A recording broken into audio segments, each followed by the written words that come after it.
Mes chers amis, on se retrouve pour une nouvelle vidéo. Aujourd'hui, je voulais vous parler des mesures d'assistance éducative. Alors, il faut savoir qu'en France, dans le tribunal judiciaire, il y a une section qui est le tribunal pour enfants. Le tribunal pour enfants a grosso modo deux fonctions. Soit il protège l'enfant, soit il le sanctionne. Donc, lorsqu'il y a des suspicions, des éléments qui font en sorte que le juge pense que la vie de l'enfant, sa sécurité, son évolution sont gravement compromises, il va prendre ce qu'on appelle des mesures éducatives. Ou encore, lorsque l'enfant ou l'adolescent commet des infractions à la législation pénale, il va le sanctionner. Bien entendu, pas comme un adulte. Il y a des sanctions adaptées à la situation de l'enfant.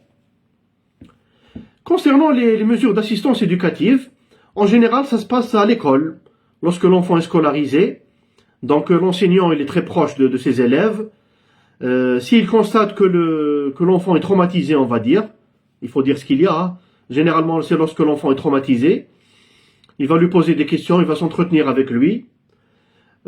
Si ça s'avère assez avéré, on va dire, il va le signaler aux services sociaux. Les services sociaux, généralement, ils convoquent le parent pour l'auditionner. Et si ça se confirme, ils vont saisir ce qu'on appelle le parquet des mineurs. Donc le juge des enfants, à côté de lui, il y a un procureur des mineurs qui va examiner le dossier. Si c'est fondé également, il va saisir le juge des enfants. Le juge des enfants va audiencer l'affaire. Donc il va convoquer le parent, lui disant à telle date vous allez comparaître pour évoquer le cas de votre enfant. Alors l'audience elle est assez spectaculaire puisqu'il y a un représentant de la CAF, il y a un psychologue, il y a bien entendu le représentant de l'ASE, l'aide sociale à l'enfance, l'avocat des parents ou du parent, et parfois même il y a un avocat pour l'enfant. C'est assez frappant, mais même l'enfant il a droit à un avocat, sous certaines conditions. Généralement c'est un avocat qui est commis d'office. Donc voilà, l'audience va se dérouler comme ça, il y aura des questions, des débats, et à la fin de l'audience, le juge prend sa décision. Généralement, il y a deux solutions.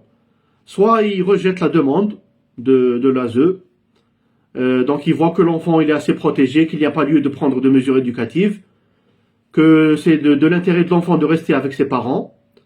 Soit il prend une mesure de placement, donc en famille d'accueil ou bien en institution. Il y a tout un panel de possibilités. Ça peut être une année, généralement c'est pour une durée d'une année, renouvelable. Il faut savoir que ça ne peut pas excéder 4 années. Ça peut être 2 ans renouvelable une fois, la durée de la mesure. Il y a bien sûr la possibilité de faire appel de la décision. C'est les voies de droit qui sont ouvertes à tout citoyen. Voilà. Donc, ce qu'il faut savoir, c'est que dès que le parent reçoit la convocation, soit des services sociaux, soit du juge des enfants, il est nécessaire, il est très utile de se faire accompagner par un conseil avisé. Voilà, je vous remercie pour votre attention et je vous dis à une prochaine vidéo.